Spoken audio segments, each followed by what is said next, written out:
오늘 주신 하나님의 말씀은 요한복음 6장 60절에서 71절까지 말씀입니다.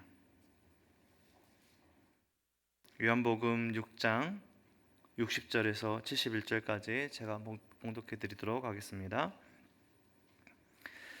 제자 중 여럿이 듣고 말하되 이 말씀은 어렵도다 누가 들을 수 있느냐 한데 예수께서 스스로 제자들이 이 말씀에 대하여 수근거리는 줄 아시고 이르시되 이 말이 너희에게 걸림이 되느냐 그러면 너희는 인자가 이전에 있던 곳으로 올라가는 것을 본다면 어떻게 하겠느냐 살리는 것은 영이니 육은 무익하니라 내가 너희에게 이른 말은 영이요 생명이라 그러나 너희 중에 믿지 아니하는 자들이 있느니라 하시니 이는 예수께서 믿지 아니하는 자들이 누구며 자기를 팔 자가 누구인지 처음부터 아심이로라.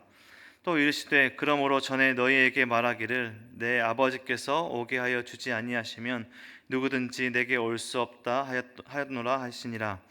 그때부터 그의 제자 중에서 많은 사람이 떠나가고 다시 그와 함께 다니지 아니하더라. 예수께서 12 제자에게 이르시되 너희도 가려느냐 시몬 베드로가 대답하되 주여 영생의 말씀이 주께 있사오니 우리가 누구에게로 가오리이까 우리가 주는 하나님의 거룩하신 자이신 줄 믿고 알았사옵나이다. 예수께서 대답하시되 내가 너희 12를 택하지 아니하였느냐 그러나 너희 중에 한 사람은 마귀니라 하시니 이 말씀은 가룟 시몬의 아들 유다를 가리키심이라. 그는 12 중에 하나로 예수를 팔 자로라. 아멘. 우리가 삶을 살아가다 보면 많은 사람들을 만나게 됩니다. 어떤 사람들은 나의 말에 긍정으로 답을 해주기도 하고요. 어떤 사람들은 나의 말에 부정적으로 답을 하기도 합니다. 나의 어떤 말에도 기쁘게 또 반응하는 사람들이 있고 나의 어떤 말에도 부정으로 응답하는 사람들이 있습니다. 예수님께서 이 땅에 사역하실 때 많은 사람들이 예수님께서 기적을 베푸실 때 긍정으로 많은 사람들이 따랐습니다. 하지만 예수님께서 진리의 말씀을 선포하시자 예수님의 이 말씀에 부정적으로 예수님을 떠나는 사람들이 생겼습니다. 오병이어 기적의 사건 다음 날 예수님께서 가버나움 회당에서 예수님은 세 부류의 사람들과 대화를 나누십니다. 계속해서 6장에서 그 세 부류의 사람들이 나오고 있는데요. 첫 번째 사람들이 이 오병이어의 기적을 경험한 사람들이 첫 번째 부류의 사람들이었고 두 번째 부류의 사람은 가버나움에 사는 유대인들이었습니다. 그리고 세 번째 오늘 본문에서 만나는 예수님을 따르는 예수님의 제자들이라 부르는 사람들을 예수님께서 세 번째로 가버나움 회당에서 만나고 가르치셨습니다. 12 제자를 포함한 예수님을 따르는 제자라 부르는 사람들을 오늘 만나고 계신 것입니다. 예수님께서 앞선 말씀에서 예수님은 나는 생명의 떡이다. 그리고 내 살은 참된 양식이요 내 피는 참된 음료로다. 우리는 지금 너무나 잘 알고 있는 생명이신 예수님을 믿는 그 믿음 안에 거해야 하는 이 진리의 말씀을 선포하셨습니다. 예수님의 이 가르치는 메시지가 영적인 이 메시지가 어떤 사람들에게는 부정적으로 이해되고 어떤 사람들에게는 긍정적으로 복음적으로 반응하는 그 메시지 가르침이 되었습니다. 오늘 이 시대에도 복음은 어떤 사람들에게는 세상 사람들에게는 부정적으로 받아들여지고 있고 성도들에게는 긍정적으로 예수님을 따르겠습니다 라고 말씀하는 긍정적으로 받아들여지고 있습니다. 오늘 오병이어 사건이 지난 시점에 있는데요. 오병이어의 사건이 지났다는 것은 예수님의 공생의 사역이 이제 절반 정도 그 전환점을 지났다는 것을 알 수 있는 것입니다. 이제 후반기로 넘어가는 예수님의 공생의 사역이 이제 후반전을 시작하는 이 시점에서 오병이어 사건이 일어났고 가버나움 회당에서 가르친 사건은 갈릴리 지역에서의 예수님의 마지막 사역이 되었습니다. 앞선 가르침의 말씀들이 있었고 61절 말씀에 보면 예수님께서 이 가르침에 불편해하는 수근거리는 제자들에게 질문하셨던 것입니다. 이 말이 너희에게 걸림이 되느냐? 60절 말씀에 제자 중 여럿이 듣고 오늘 말씀을 나누고 있는 대화를 나누고 있는 사람들은 가버나움에 사는 유대인들도 아니었고요. 다른 사람들도 아니었고 예수님을 따르는 제자 중 여럿이었습니다. 제자들을 만났던 것이죠. 그 제자들에게 이렇게 말씀하셨던 것입니다. 61절에서 이 말이 앞선 말씀의 가르침들이 걸림이 되느냐? 오병이어 사건을 통해서도 또 여러 기적을 통해서도 예수님을 따르는 사람들, 제자라 부르는 사람들, 이 제자들마저도요, 예수님에 대한 기대, 이해, 예수님의 이 정체성에 대한 이해, 원함이 너무 달랐던 것입니다. 지금 예수님의 이 말씀에도, 이 가르침에도, 이 진리에 선포하신 이 말씀에도 가르침에도 불편하고 어렵고 이렇게 나아간다면, 십자가에서 죽으심을 목격한다면, 아직 일어나진 않았지만 이때 당시에 이 제자들에게, 당시 사람들에게 보여지진 않았지만 십자가에서 죽으시는 예수님 모습은 그들이 이해할 수 없는 더욱더 어려운 사건이었을 것입니다. 왜요? 그들의 기대와는 전혀 다른 메시아의 모습이었기 때문입니다. 그들이 원하는 메시아, 그들이 원하는 예수님은 세속적인 왕, 강력한 왕권을 가지고 주변 나라들의 모든 억압으로부터 풀어줄 수 있는 강력한 왕권과 거기서부터 부수적으로 자신들이 어떤 누릴 수 있는 유익을 기대하며 예수님을 따랐던 것이죠. 오병이어의 사건, 많은 사람들을 고치고 많은 기적들을 보여주신 그 사건은 예수님에 대한 전혀 다른 기대함으로 나아갔던 것입니다. 예수님의 가르침에 불편해하는 제자들이라 부르는 사람들에게 이 말씀이, 이 가르침이 너에게 걸림이 되느냐? 그들이 원하는 메시아의 모습과 메시아로서 진리의 말씀을 선포하는 예수님의 그 가르침에는 너무나 큰 간격이 있었습니다. 그들이 원하는 예수님이 되어주길 원했던 것이 바로 예수님을 따르는 제자라 불리는 사람들의 원함이었던 것입니다. 그래서 64절 말씀에도 너희 중에 제자들 중에도 믿지 않은 자들이 있고, 예수님은 처음부터 끝까지 다 아셨던 것이죠. 예수님을 믿지 않은 자들이 누구며 또 팔자가 누구인지를 처음부터 아셨다라고 말씀합니다. 제자라 불리는 사람들 중에도요, 믿지 않은 자들이 있고, 제자라 불리는 사람들 중에 예수님을 팔자가 있다라고 말씀하십니다. 12 제자들도 아직 그 말씀을 이해하지 못하였을 것 같습니다. 아직 벌어지지도 않았고, 아직 그 1년의 사건이, 1년의 시간이 더 남아 있었기 때문에 아직 제자들은 누가 팔자일지도 몰랐지만 예수님은 처음부터 끝까지 누가 제자이고 누가 참된 제자이고 누가 팔자일지를 다 아셨던 것입니다. 그리고 아버지께서 오지, 성부 하나님께서 자신에게로 오게 하시지 않으면 그 누구도 예수님께로 나올 수 없다라고 반복해서 말씀하셨던 것입니다. 64절의 말씀 보면 그러나 너희 중에 믿지 않은 자들이 있느니라. 예수께서 믿지 않은 자들이 누구며 자기를 팔자가 누구인지 처음부터 아심이라. 제자라 불리는 사람들조차도 그 안에 믿지 않은 제자들이라 불리는 사람들이 있었고, 그 안에 팔자가 누구인지 처음부터 아셨다라고 말씀하고 있습니다. 그리고 65절 말씀에 우리가 너무나 잘 아는 말씀이죠. 또 이르시되 그러므로 전에 너희에게 말하기를 내 아버지께서 오게 하여 주시지 아니하면 누구든지 내게 올 수 없다. 하나님께서 택하신 그 백성만이 예수님의 그 부르심을 받고 자신의 목자이신 예수님께 나올 수 있다라고 말씀하고 있는 것입니다. 제자들 중에 말씀을 어려워하는 자들이 있고, 또 말씀을 어려워하는 자들에서 그 어려움에서 끝나지 않고 예수님을 팔아 경제적인 보상을 얻으려고 끝까지 예수님을 믿지 않는 자가 있다라고 말씀하십니다. 그런데 그것을 가다가 아시는 게 아니라 예수님은 처음부터 끝까지 다 알고 있습니다. 이 말씀을 듣고 많은 제자라 불렸던 사람들이 예수님을 떠나갑니다. 예수님께서 기적을 베푸시고 먹이시고 뭔가 보여주시고 뭔가 어떤 이득이 그들 스스로 삶에서 유익이 있을 것 같다라고 생각했을 때는 따랐던 제자라 불리던 사람들이 예수님이 실질적으로 진리의 말씀을 선포하시자 많은 제자라 불리는 사람들이 떠나갑니다. 66절 말씀 보면 그때부터 그의 제자 중에서 많은 사람이 떠나가고 다시 그와 함께 다니지 아니하더라. 제자 중에서 많은 사람들이 떠나갔다. 세상 사람들이 떠나간 것이 아니라요, 예수님을 따르던 다른 사람들이 떠나간 것이 아니라 제자라 불리던 사람들이 떠나갔다라고 말씀하고 있습니다. 그리고 예수님께서 그 후에 12 제자에게 이렇게 질문하셨던 것입니다. 너희도 가르느냐? 67절 말씀에 예수께서 12 제자에게 이르시되 너희도 가르느냐?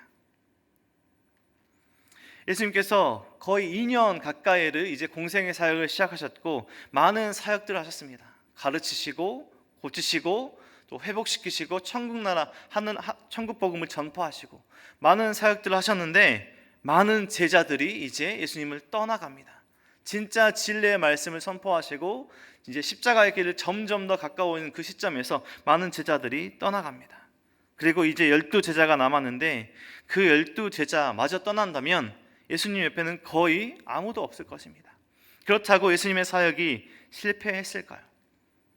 오늘 12제자마저도 떠나갔다 해도 예수님은 그 모든 것들을 이루시고 성취하시고 예수님의 사역이 결코 실패하지 않으셨겠지만 예수님의 너희도 가려느냐 이 질문에는 12제자에게는 긍정적인 반응을 기대하시며 물어보고 계십니다.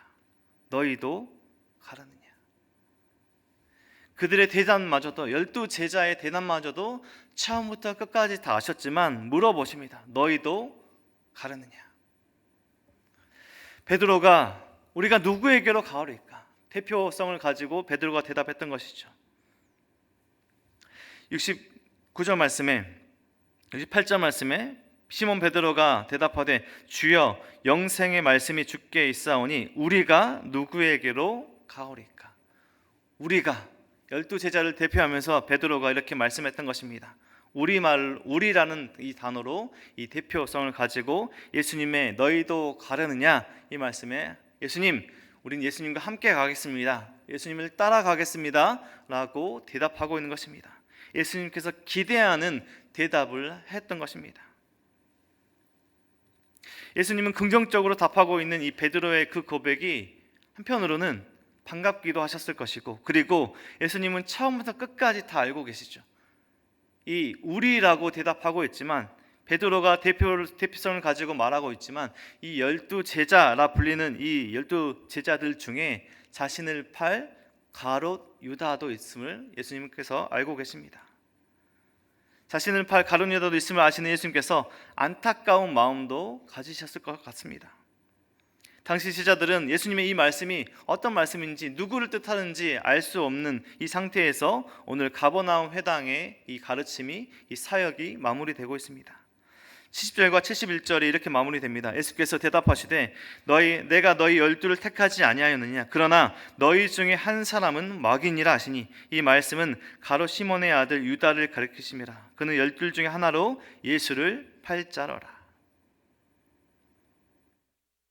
가룟 유다에게 다 아시지만 예수님께서 이때 아직 1년여의 시간이 남았지만 유다에게 경고하셨던 것입니다. 네가 팔 것을 알고 있지만 잘못된 선택을 하지 않도록 예수님께서 경고하십니다. 우리가 너무나 잘 알고 있지만 가룟 유다는 예수님을 파는 것으로 자신의 선택으로 나아가죠. 오늘 가버나움에서의 마지막 사역이 될 이 회당에서의 가르치심, 제자들을 만나고 계시는 많은 제자들이 떠났던 이 사건의 본문의 말씀에서 보면 예수님의 이 가르침에 복음에 다양한 반응이 있음을 보게 됩니다. 예수님의 말씀에 부정적인 반응으로 나아가고 떠나가는 제자들, 예수님의 이 말씀에 따르겠다라고 말하는 제자들, 거기에 예수님을 팔 제자까지도 포함되어 있습니다. 예수님의 말씀에 긍정적인 반응 그리고 따르는 제자들이 있고요, 예수님의 말씀에 이 가르침에 진리의 말씀을 듣고도 떠나는 자들이 있습니다. 우리는 예수님의 이 가르침과 이 믿음 그리고 신앙을 어떤 마음으로, 우리는 어떤 신앙을 가지고 어떤 원함을 가지고 예수를 믿고 예배하며 살아가고 있습니까? 여전히 믿고 예수님을 섬기고 또 예배를 드리고 기도하고 있지만 그 마음속에는 의심 속에, 그 마음속에는 여전히 확고한 믿음이 아니라 내가 이것을 했을 때, 내가 신앙생활로 나아갔을 때, 내가 기도를 할 때 나의 어떤 원함이 이루어지지 않을까? 예수님을 믿는 것이 아니라 나의 뜻을 이루려 하는 이런 계산 속에 내 뜻을 성취하려는 욕심으로 예수님을 따라가고 있지는 않습니까? 예수님은 처음부터 끝까지 다 알고 계십니다. 예수님은 우리의 마음의 중심을 보고 계십니다. 우리가 예배의 자리에, 기도의 자리에 예수님께 기도하고 나아가고 있을지라도 다른 사람들은 아마 우리의 외적인 모습을 보고 열심히 기도하는구나, 열심히 구제하는구나, 열심히 예배하는구나, 저 사람은 하나님께 신실한 사람이야, 사람들의 판단을 그렇게 받을 수 있지만 우리의 마음의 중심을 보시는 예수님께서 우리의 마음을 판단하십니다. 우리가 순전한 마음으로 예수를 믿고 따라가고 있는가, 아니면 우리의 원함과 우리가 원하는 소원의 성취를 위해서 예수님을 따라가고 있는가. 우리는 예수님께서 오늘 찬송으로 고백했듯이 십자가를 질 수 있나, 많은 것들을 예수님께서 말씀하시는 그 모든 일을 따라갈 수 있나 라고 질문하실 때 우리는 다른 계산으로 나아가는 것이 아니라 순전한 마음으로 예수님, 제가 그 길을 따라가겠습니다. 여전히 연약하고 여전히 부족하지만 나의 목자이고 나의 주인이신 예수님을 바라보며 나아가겠습니다. 내가 예수님을 따라가겠습니다. 그 고백이 예수님을 사랑하겠습니다 라고 고백으로, 진정 하나님께서 기뻐하시는, 예수님이 기대하시는 그 대답으로 나아가야 할 것입니다. 여전히 세상은 복음에 부정적으로 반응합니다. 여전히 세상은 복음을 듣고도 떠나갑니다. 제자라 불리는 사람들, 성도라 불리는 사람들이 교회를 떠나가고 믿음을 떠나가는 일들이 여전히 일어납니다. 우리는 말씀을 접하고 예수님의 가르침을 계속해서 묵상하며 우리의 신앙을 점검하고 순전한 마음으로 우리의 소원과 우리의 원함을 성취하고자 예수님께 기도하는 우리의 신앙이 아니라 하나님께서 원하시는, 하나님께서 기뻐하시는 우리의 대답과 삶의 모습으로 나아가야 할 것입니다. 오늘 하루를 살아가시며 평생의 삶을 살아가시며 우리의 예수님, 우리를 위해 죽기까지 사랑하신 예수님의 그 모든 것들을 온전한 믿음으로 나아가시고 하나님께서 기뻐하시는 긍정적인, 하나님께서 기대하시는 하나님을 기쁘시게 하는 삶의 반응으로 살아가시는 우리 모든 성도님들의 삶이 되시길 주님의 이름으로 간절히 축원드립니다. 기도하겠습니다.